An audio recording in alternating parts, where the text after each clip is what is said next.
9 a.m. edition with Michael Mergens. SuperTalk Hattiesburg, 97.3.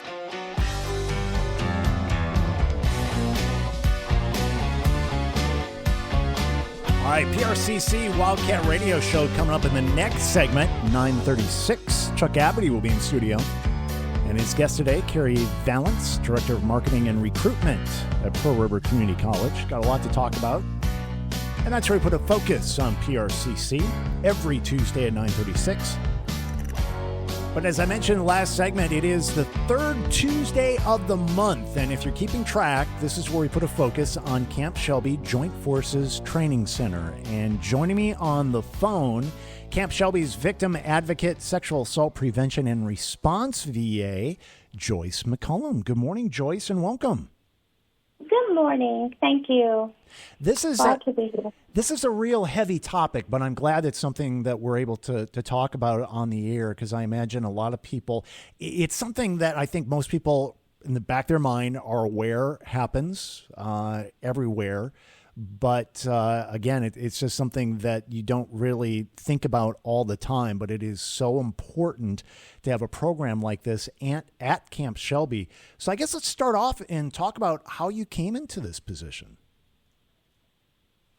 Yes, I was a National Guard soldier for over 24 years, and it became my additional duty around 2012 when they first launched the program in the state of Mississippi, in the Mississippi Army National Guard. I was fortunate enough to volunteer, and that's how I became a victim advocate for the Mississippi Army National Guard.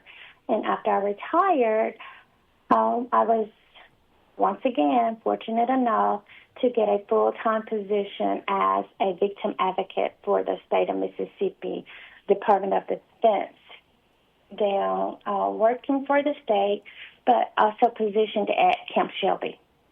So what is the Sexual Assault Prevention and Response Program? What does it specifically do and offer? The Sexual Assault Prevention and Response Program, or some may know it as SAPR, it is a Department of Defense program.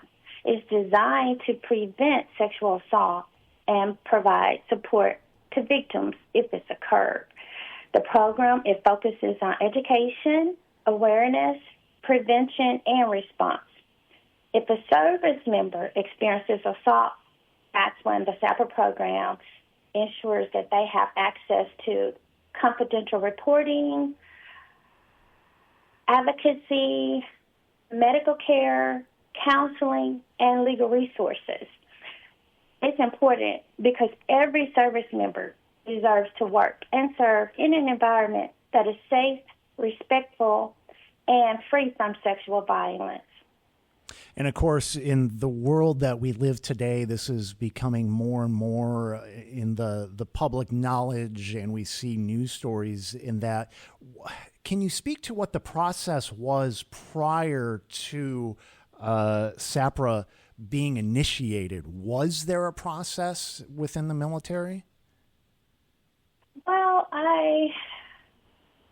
I'm pretty sure, like everything else, it was a chain of command, but I have not done any research as to how it went on before, but I'd be glad to get back with you for that. I wouldn't want to say anything that's incorrect. Oh, of course. No, I completely understand.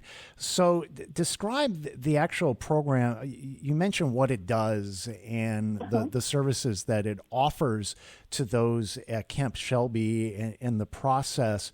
And I guess kind of explain just the overall support that is offered to the members at Camp Shelby. Oh, yeah. For the members at Camp Shelby, it offers confidential reporting options, which means they can come, call, text, or get in contact with me or their chain of command, and they will be allowed or expected to be given advocacy-based strictly on confidentiality. In the need of crisis response, we would provide or definitely do a warm handoff in whichever crisis that they may be having, along with the sexual assault, if any. And we also help individuals navigate resources like medical care, counseling services, legal support, all while maintaining that confidentiality whenever possible. We also, at Camp Shelby, conduct training, awareness events, and community outreach to help prevent sexual violence, too, before it occurs, and to strengthen a culture of respect, accountability, and support. Well, and speaking to that, April is actually SAPR month. So putting a focus on SAPR. So why is that important to make an actual, of course, with any special month where a focus is put, but of course this is new to me, but within the military, I know that it's very well known, but why is that important for April being SAPR month? Well, they just set aside that month. It's nationally recognized. Okay. It's nationally recognized.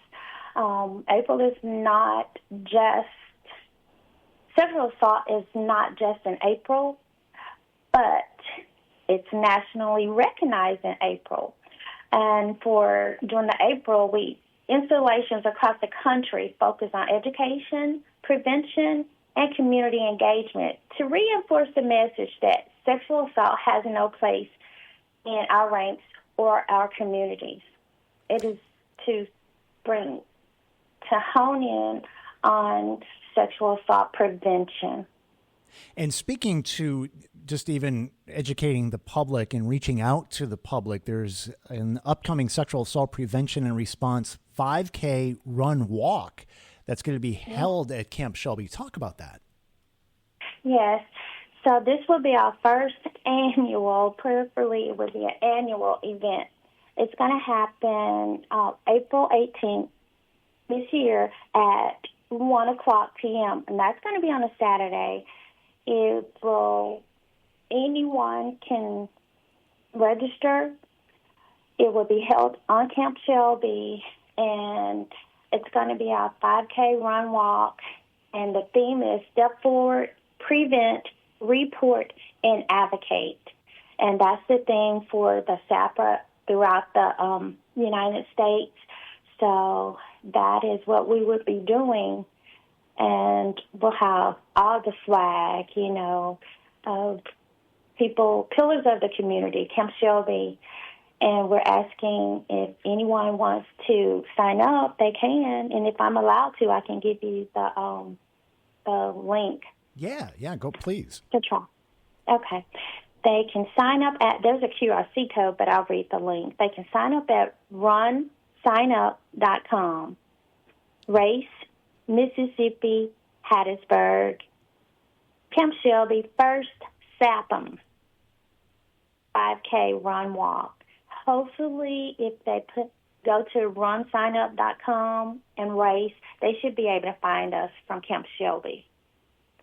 So, using the words Camp Shelby. With an event like this, what do you hope that those participating take away from it? Well, I hope that people take away sexual assault prevention is everyone's responsibility. And events like the 5K show that when a community comes together, we can promote respect, support. We can support our survivors and strengthen the prevention efforts because it's going to take an effort for everybody. And it also reminds individuals that help and resources are available. No one has to face these situations alone. Yeah, without question. And it's great that we have come to a point that people are more willing to speak up and be vocal in these situations.